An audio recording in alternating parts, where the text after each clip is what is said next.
Ikut Yesus itu tiap hari terima sesuatu yang baru. Dibaharui setiap saat oleh Roh Kudus.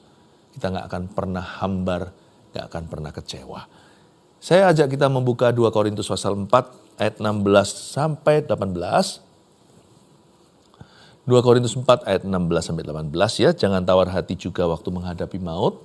Surat Paulus pada jemaat di Korintus, saya bacakan. Sebab itu kami tidak tawar hati. Tetapi meskipun manusia lahiria kami semakin merosot. Namun manusia batinia kami dibaharui dari sehari ke sehari.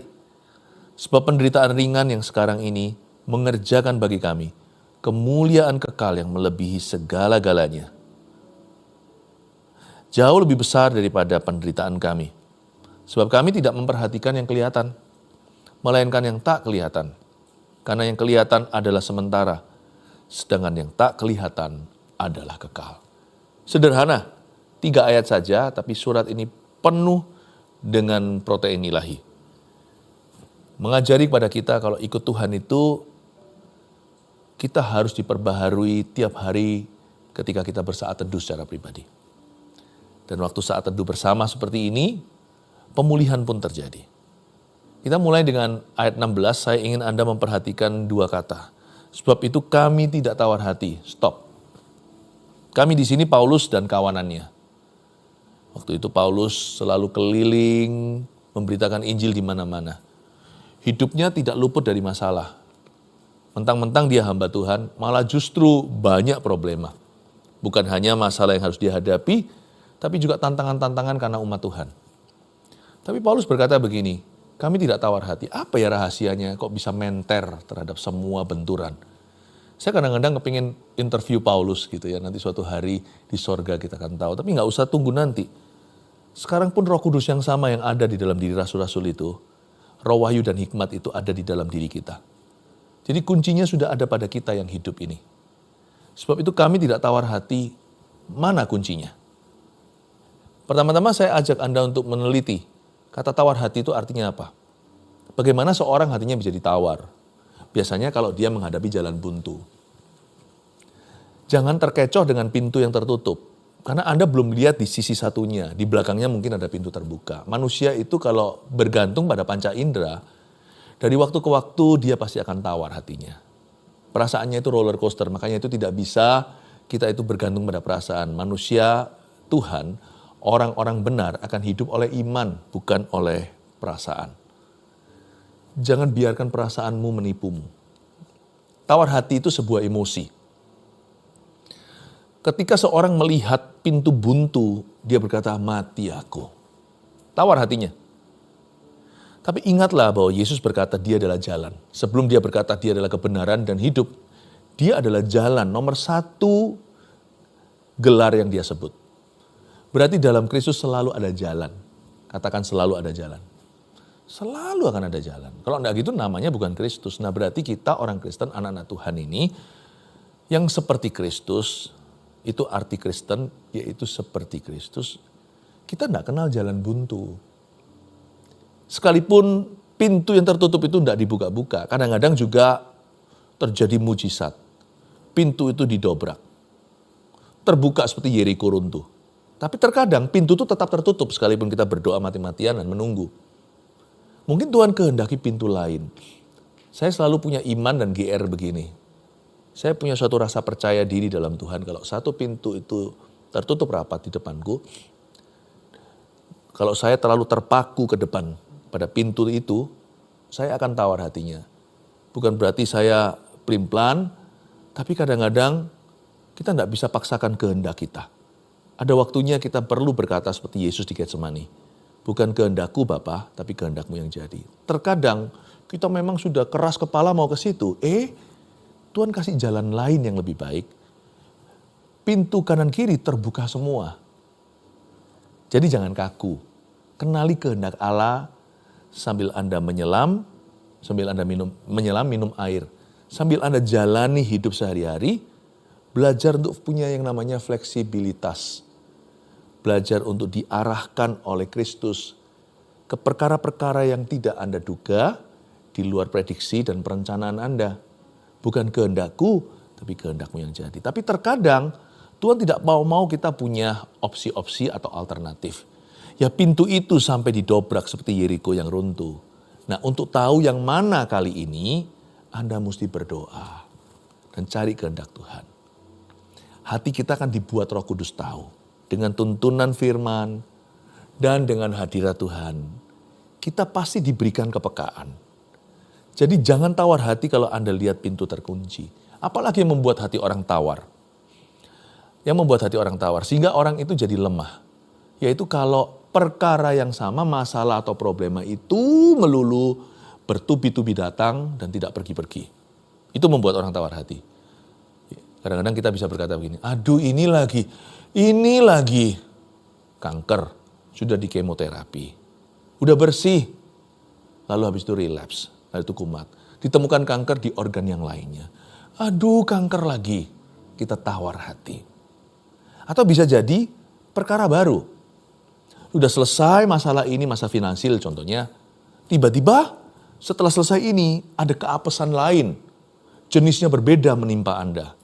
Kenapa ya? Musibah satu diikuti musibah berikutnya. Beraneka ragam musibah dalam kehidupan Anda. Mungkin bukan masalah yang sama. Masalah yang sama sudah berlalu, lalu masalah baru. Anda tawar hati.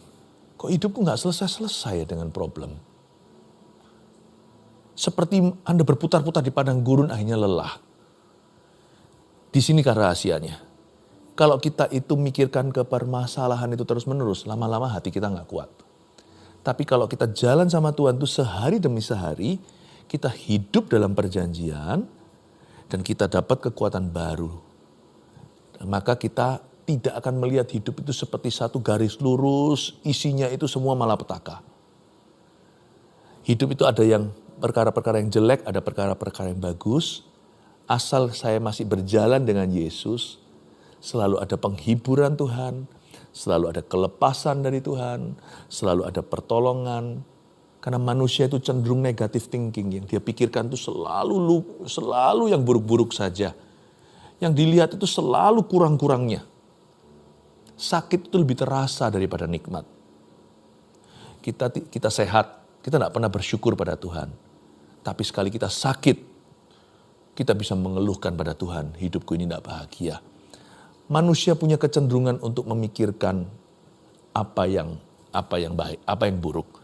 Karena itu orang yang tawar hati itu seringkali masalahnya di sini, cara pandangnya salah.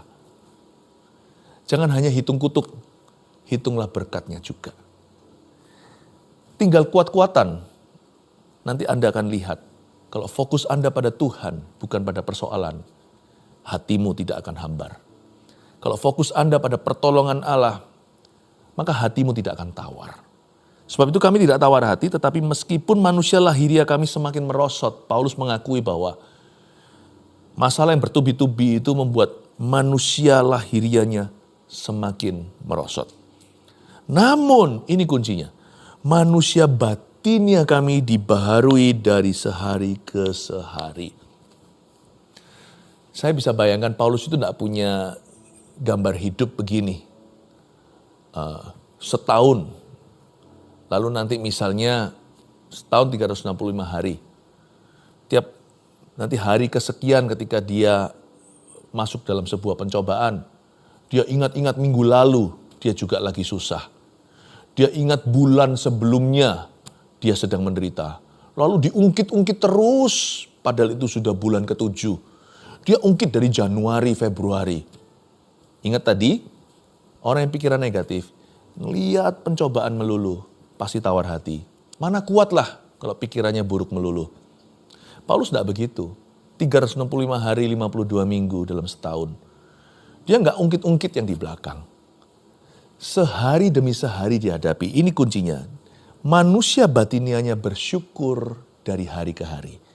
Tiap hari dia menemukan satu alasan untuk bersyukur. Sekalipun mungkin hari itu tidak hari bagus. Hari itu mungkin ada sesuatu yang buruk terjadi. Mungkin hari itu ada pencobaan. Hari itu ada tantangan. Tapi selalu he manage. Dia selalu menemukan alasan untuk bersyukur kepada Tuhan. Manusia batinnya tidak diperbaharui lewat mengomel. Manusia batinnya diperbaharui lewat mengucap syukur. Manusia batinnya diperbaharui ketika orang itu berdoa. Ingat ya, waktu kita itu berdoa, mungkin kita lemah sebelum kita berdoa. Gak ada orang yang berdoa sungguh-sungguh keluar dari ruang doanya masih lemah. Gak ada. Dia pasti memperoleh kekuatan baru. Sebab Tuhan berjanji bahwa tiap hari ada kesusahannya sendiri. Bahkan Tuhan pernah memberi peringatan pada murid-muridnya, di hidup ini, di dunia ini kamu akan mengalami berbagai pencobaan. Namun kuatkan hatimu, aku telah mengalahkan dunia. Yesus itu sudah mengalami semua pencobaan yang kita alami dan yang akan kita hadapi. Dia sudah menang, berarti kita punya alasan untuk menang. Kita punya alasan percaya untuk menang. Dan kita punya Tuhan dan Juru Selamat yang sangat mengerti apa yang kita lalui. Dia sangat memahami pergumulan kita. Kalau kita fokusnya ke Yesus dan bersandar kepadanya, kita akan memperoleh kekuatan. Apapun yang kita hadapi kalau kita bawa dalam doa ke hadiratnya. Dan kalau kita nggak kuat, kita bisa berdoa dengan saudara seiman seperti yang kita lakukan sekarang dengan keluarga saat teduh bersama. Kita pasti 100% dikuatkan. Nggak pernah orang datang ke Tuhan minta roti, Tuhan kasih kalajengking atau ular. Nggak pernah kalau orang itu lemah datang ke Tuhan, letih lesu dan berbeban berat, Tuhan tidak akan mengangkat kuknya dan menggantikan dengan kuk yang baru, yang ringan. Masalahnya mungkin masih tetap ada, tapi orang itu akan diberi ketabahan. Mungkin problemanya nggak lenyap semalam, tapi orang itu akan mendapat perspektif Tuhan. Mungkin tidak selalu terjadi mujizat seketika, meskipun mujizat kerap kali terjadi. Tapi jikalau tidak terjadi saat itu juga, orang itu pasti dikasih Tuhan iman yang hidup. Dan imannya pasti mengalahkan semua tantangan. Imannya pasti mengalahkan semua dan segala keputusasaan. Karena iman itu adalah bukti yang tidak terlihat. Dia adalah dasar dari segala sesuatu yang kita harapkan. Tuhan gak pernah membiarkan kita dalam pencobaan lalu tidak kasih kita iman. Manusia batinnya kita itu diperbaharui oleh doa, oleh firman. Tidak ada orang ketika dia membutuhkan Tuhan, buka halaman Alkitab. Baik dia membacanya secara teratur, yaitu Kejadian sampai Wahyu, pasal demi pasal, pasti dia dapat sesuatu. Atau mungkin dia baru mulai hari ini, dan dia tidak tahu mulai dari buku mana. Kapanpun, dimanapun dia buka halaman manapun, Tuhan pasti akan berbicara. Tapi tetap ya, kalau bisa baca teratur supaya Anda sehat. Coba makan tidak teratur, sakit mah. Manusia batinnya kita itu dibaharui kalau kita baca Alkitab dan merenungkannya. Gak ada orang gak ada orang yang membuka halaman-halaman di dalam Alkitab dan tidak mendapatkan rema. Kalau hatinya mencari Tuhan loh ya. Tapi jikalau hatinya salah, dia mencoba mengkritik Tuhan, dan dia bacanya dengan roh Farisi, ya, dia merasa dirinya hebat. Tuhan biasanya akan sembunyikan hikmat. Pada orang yang merasa dirinya berhikmat, Tuhan sembunyikan hikmat. Pada orang yang merasa dirinya bodoh, aku butuh suara Tuhan, Tuhan kasih hikmat. Manusia batinnya kita diperbarui dari sehari ke hari. Tuhan berjanji untuk memberimu kekuatan baru setiap hari sesuai dengan kebutuhanmu. Nah ini nggak bisa dicontoh, nggak bisa kita ikut-ikutan. Setiap orang punya kebutuhan tidak sama. Makanya itu suara Tuhan bagi setiap individu akan spesifik pula. Pasti akan custom itu, pasti sesuatu yang tailor made, bukan konveksi, tapi tailor dengan jahitan dan setiap sentimilinya itu persis ukuran badan orang itu. Tuhan kalau bicara itu dan memberi kekuatan baru itu persis sesuai dengan kebutuhan pribadi lepas pribadi. Dan Tuhan berjanji tiap hari dia akan memberimu kekuatan baru yang pas dengan kebutuhanmu. Karena itu hidup tidak terasa 365 hari penuh musibah, 52 minggu itu masalah semua. No.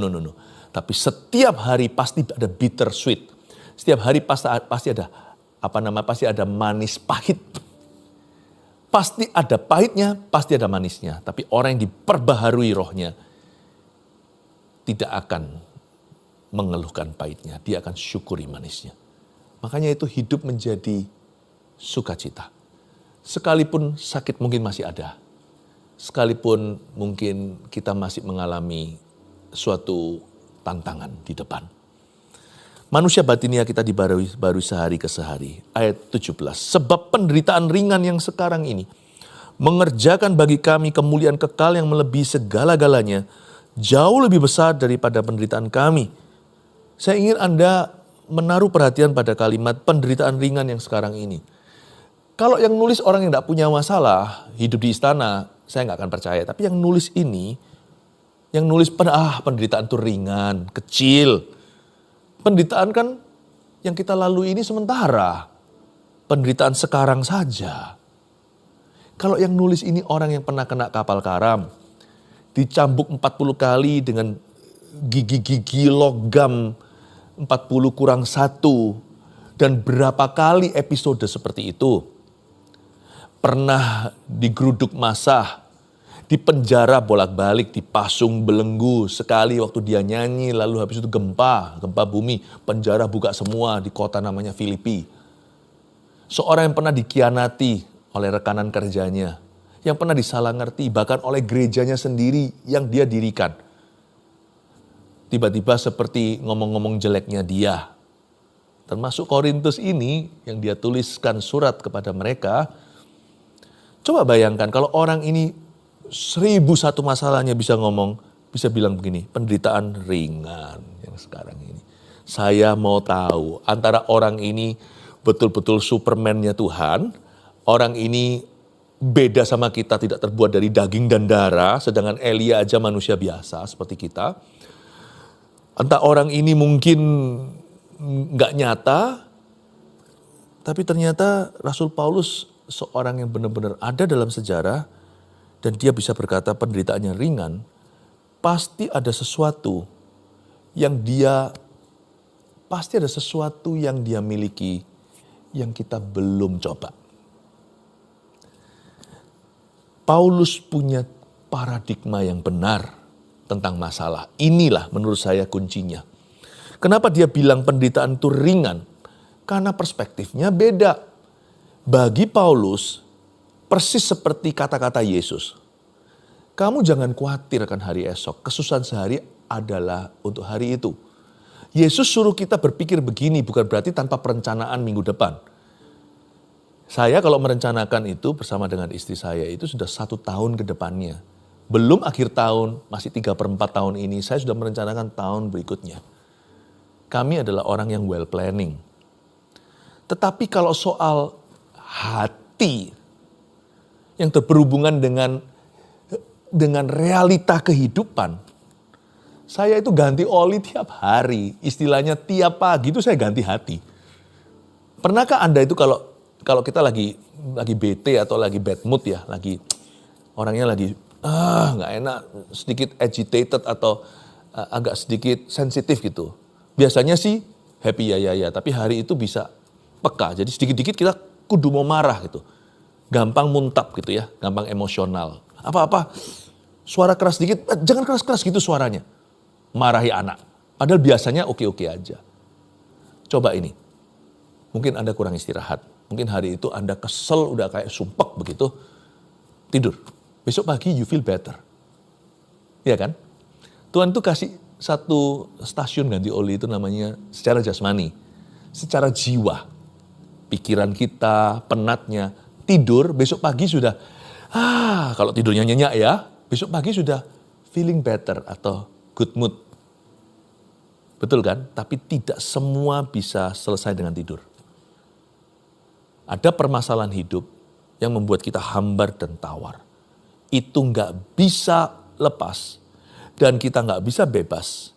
Dan kita nggak bisa plong kuk yang ringan. Dan kita tidak bisa lepas beban sebelum kita masuk hadirat Allah. Berdoa atau didoakan dan serahkan. Ada yang selesai persoalan badan, jiwa, mudah. Tapi ada persoalan rohani yang mencakup mungkin hubungan pernikahan, mungkin cara berpikir yang salah, hati yang sudah terkena omongan orang. Misalnya fokus hidup kita tidak benar. Lalu habis itu kita mengingat-ingat kesalahan orang lain atau sesuatu tertuduh, penyesalan yang tidak selesai-selesai dalam hidup kita. Atau kekhawatiran karena kita punya prinsip rohani yang amburadul. Hari esok itu kita merasa di tangan kita. Dan kita itu punya punya kecenderungan overthinking orangnya. Nah yang kayak gini tidur nggak akan selesai. Yang jenis ini hanya bisa diusir lewat doa. Hanya bisa ditanggulangi lewat berserah kepada Allah. Penderitaan ringan yang sekarang ini, Paulus mengatakan, belajar berpikir demikian bahwa kesusahan sehari, guys, kira-kira gitu ya bahasanya sehari-hari. Ayo teman-teman, kesusahan sehari itu untuk sehari. Kekhawatiranmu tidak nambah sehasta. Dan persoalan hidup apa saja itu ada tanggal kadaluarsanya. Ada expiry date-nya. You must believe this. Karena masalah yang gak selesai di tidur itu biasanya permasalahan kepercayaan. Apa yang gak selesai dengan istirahat secara jasmani itu biasanya adalah masalah rohani. Jadi banyak di antara kita itu belief sistemnya kacau balau. Atau dalam diri kita itu loh. Sistem percaya kita itu terbolak-balik. Kita lebih percaya apa yang kelihatan daripada Tuhan. Dan kita susah percaya janji Tuhan, lebih kena omongan orang. Dan kita lebih mengandalkan pikiran sendiri karena kita kedagingan. Pemahaman sendiri, bukannya percaya Tuhan dengan sungguh hati. Yang begini hanya bisa dilatih lewat doa dan merenungkan firman Allah, selesaikan di tahta Bapa. Orang yang bisa selesaikan di tahta Bapa punya wewenang dan punya otoritas untuk berkata penderitaan yang kualami ini ringan. Sebab sekarang aku mengerti bahwa kesusahanku hanya untuk sehari. Besok kesusahan yang sama aku hitung dari pagi, berarti itu sehari. Nggak ada hubungannya dengan kemarin. Besok aku akan hadapi dengan Tuhan Yesus. Lusa kalau belum selesai, masih tetap di masalah yang sama, maka lusa aku hitung sehari. Aku akan hadapi dengan Yesus mulai pagi ini. Ku dapat rahmat yang baru, pasti dapat hikmat baru, pasti dapat kekuatan baru, pasti dapat penghiburan. Tutup mata waktu tidur malam hari.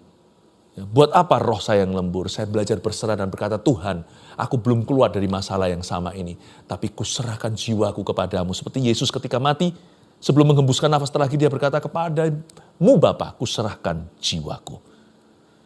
I surrender my life, I commit my life to you. Kalau kita bisa begitu, maka kita bisa ngomong seperti Paulus, penderitaanku ringan. Kita tidak akan gila. Kita tidak akan depresi, kita tidak akan bunuh diri. Karena 24 jam semua orang bisa menanggungnya.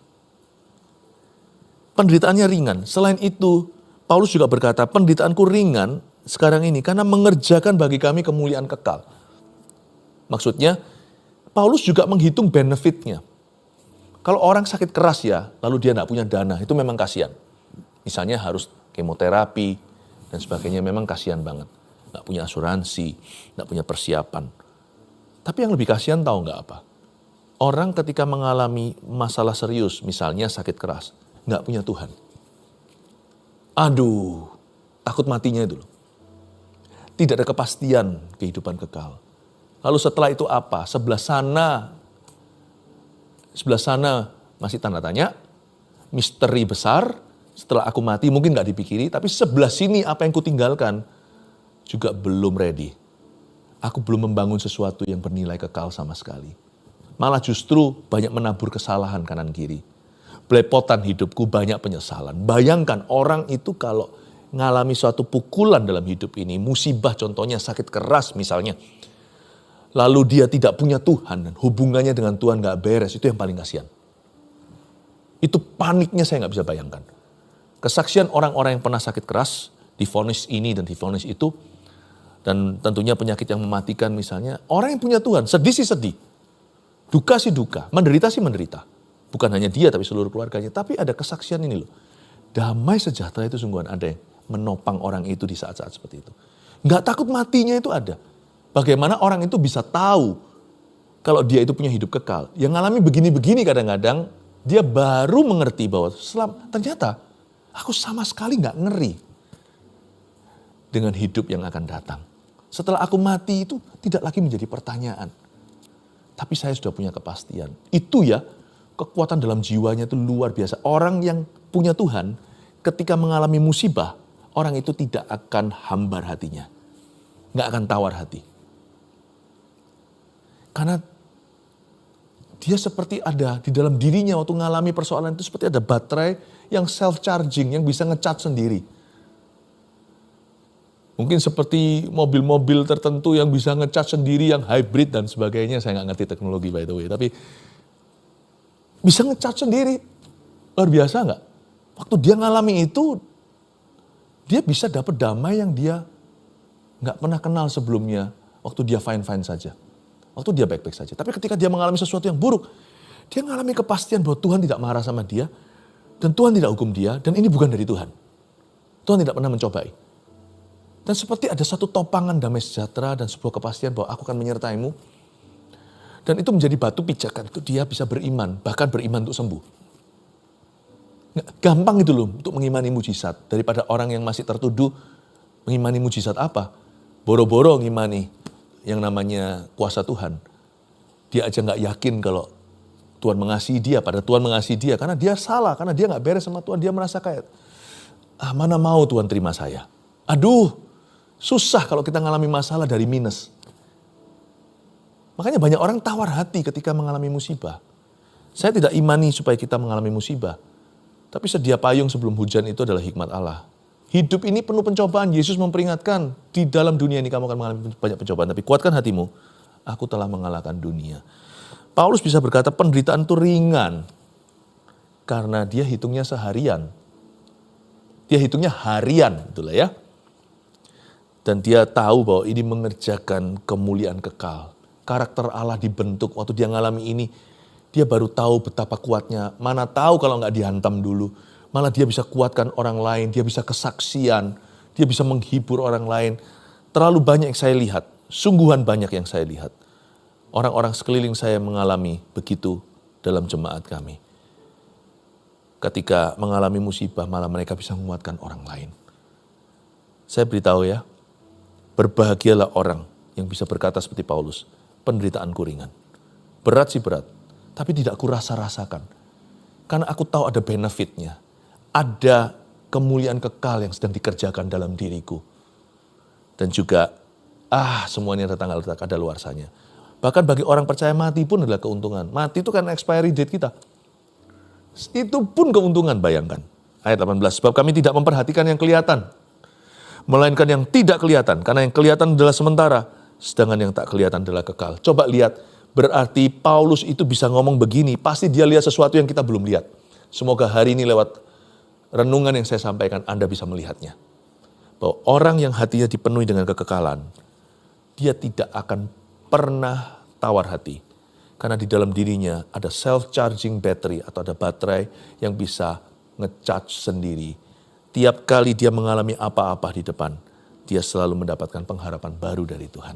Tuhan tidak pernah gagal datang tepat waktu, mengucapkan kata-kata damai sejahtera di dalam hatimu. Ada 3 poin yang Anda bisa catat. Sebagai review apa yang saya sampaikan, prinsip-prinsip kebenaran yang saya sudah sampaikan. Dibaharui setiap hari nomor 1. Tuhan beri kekuatan baru setiap hari sesuai dengan yang kita butuhkan. Persis yang kita butuhkan. Nggak lebih, nggak kurang. 2, kesusahan sehari adalah untuk sehari. Dan ada tanggal kadaluarsanya. Catat itu kalau Anda sedang dalam masalah. Camkanlah di dalam hatimu. Problemaku ada tanggal kadaluarsanya. Yakin itu. Jangan tawar hati. Dan Anda percaya itu, rohmu dibaharui. 3, fokus pada hidup yang kekal, beri pengharapan baru setiap hari. Termasuk sebuah pesan khusus bagi orang-orang yang berkabung. Kalau Anda ada yang berduka, ditinggal seorang yang Anda kasih, dia sudah dipanggil Tuhan. Kalau Anda bisa melihat bahwa kekekalan itu ada, bahwa reuni itu ada. Sekalipun Anda bisa berduka dan berkabung, tidak ada yang bisa menggantikan tempat orang itu dalam hatimu. Namun demikian Anda akan punya pengharapan baru untuk hidup sungguh-sungguh di hidup ini. Dan menyelesaikan atau finish well atau menyelesaikan dengan baik dan benar. Mari kita berlomba dalam satu gelanggang namanya kehidupan. Janganlah Anda kalau jalan sama Tuhan itu, karena ini maraton ya. Jalan sama Tuhan itu jangan terbusu-buru, tergesa-gesa atau berlamban-lamban. Jangan sia-siakan kesempatan.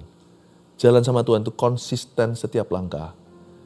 hari per hari diperbaharui. Nanti lihat ya, hidup itu terasa singkat sekali. Rasa seperti pendek dan cepat. Waktu itu berjalan begitu cepat. Dan Anda bisa menghargai setiap menit, setiap detik. Dengan Tuhan, dengan orang-orang yang Tuhan taruh dalam hidupmu. Sehingga Anda juga akan merasakan bahwa penderitaan dan pencobaan itu ternyata ringan. Enteng banget. Kok gak pernah rasa seenteng ini ya? Oh, paradigma saya berubah. Konsisten sama Tuhan. Day by day. Each day, setiap hari. Nanti lihat kekuatanmu bertambah dan berkatmu melimpah. Haleluya.